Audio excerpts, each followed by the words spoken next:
Thank God for my patrons. Let's review Toys Are Not for Children.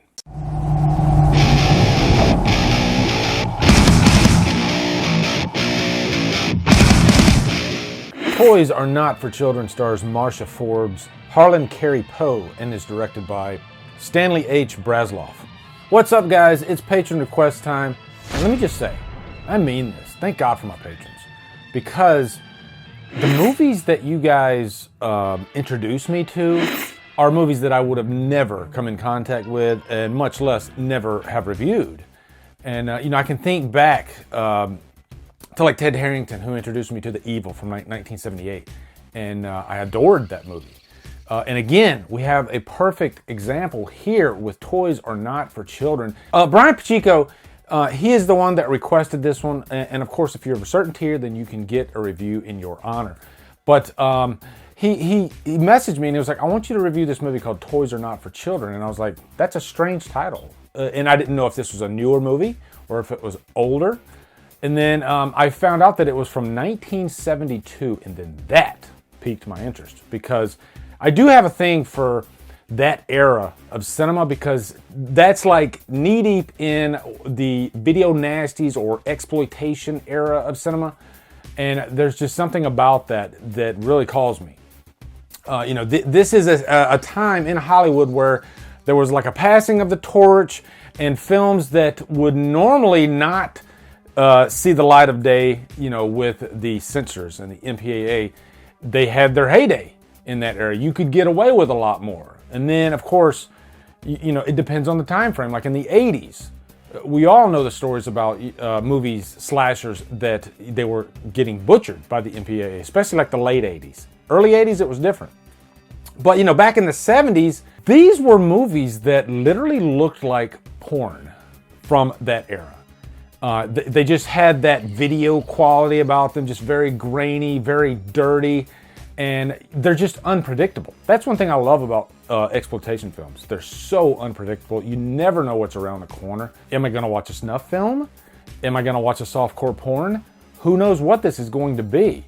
But the results are always interesting. And usually these movies have no-name actors. Like look at I Spit on Your Grave. When you first watch that movie, you don't recognize a single person in that movie, except for maybe Camille Keaton because she did some like Italian horror. But you got to be like really invested in like Italian horror and all that stuff to even know that. But same thing with this movie, Toys Are Not for Children.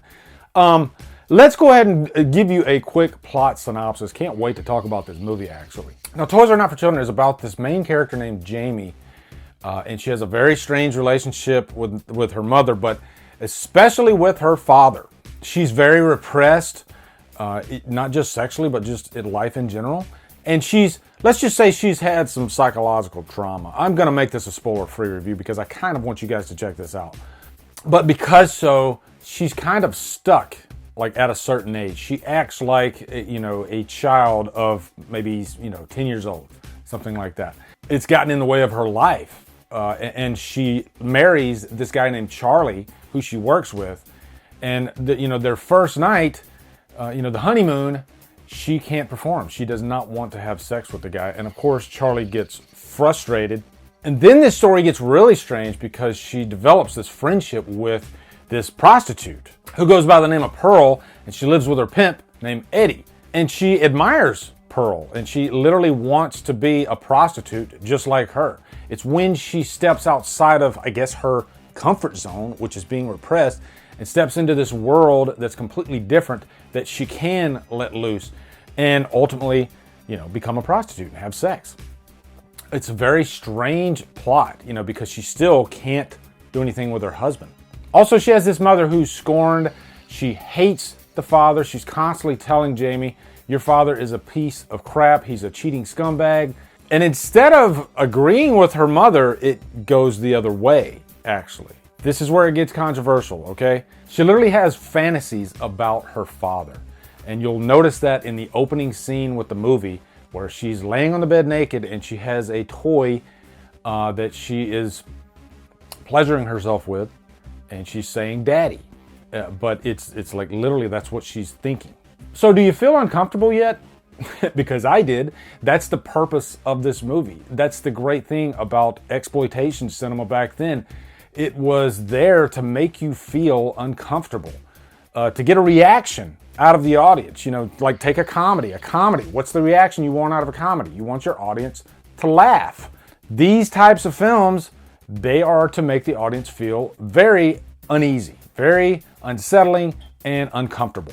And this movie achieves that goal maybe better than most. Because as I'm watching this movie, I'm just like, I feel really weird about what I'm watching. I feel really guilty. And I will say, as a father myself, it makes it that much worse.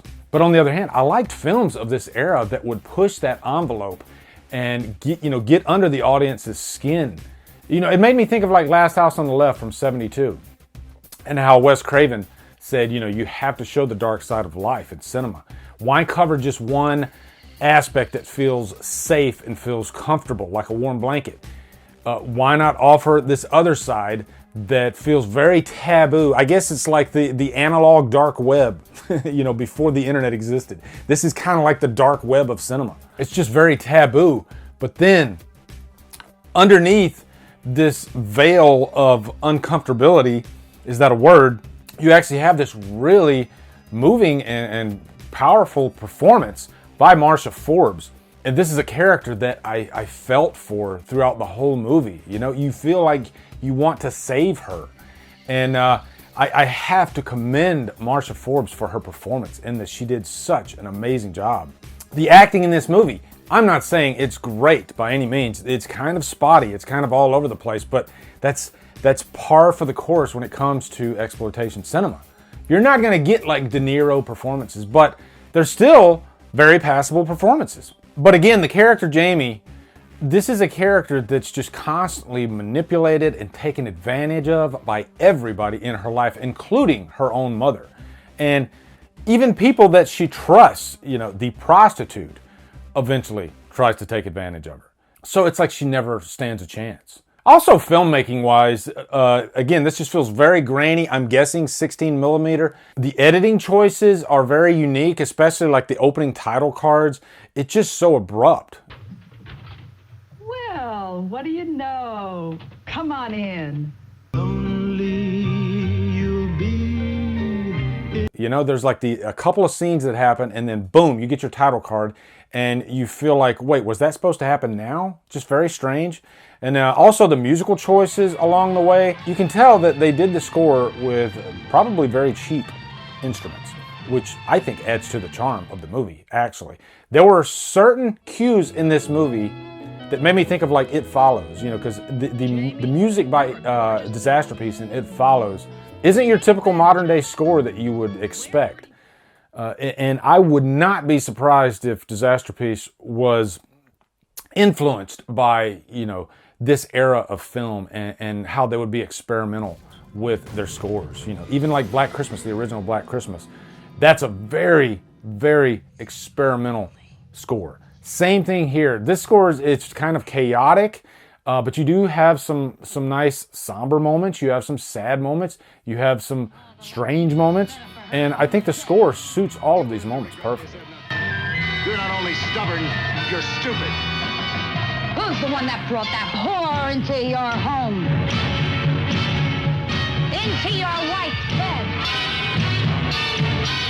bed? Also, this is not a horror movie, which makes this movie even more unique, because most exploitation movies back then were horror. But this was refreshing, because this is more of like a drama, like a melodrama. And it just makes it that much more unsettling, actually, because I wasn't waiting for horror. This was a family drama that really pushed the boundaries and explored a territory that does happen. There are a lot of women that have things in their life that have happened at a young age that affect them for the rest of their life. And a lot of that can go to really dark places. And this movie really, really explores that. Now, Brian Pacheco, the guy that recommended this movie, that requested this review, got to give him just major credit. You can tell that he is passionate about this movie. He loves this movie so much that he literally seeked out the filmmakers. And after I watched this, I was so moved by Marsha Forbes' performance that I was wondering, where is she now? Because I've never seen her in anything.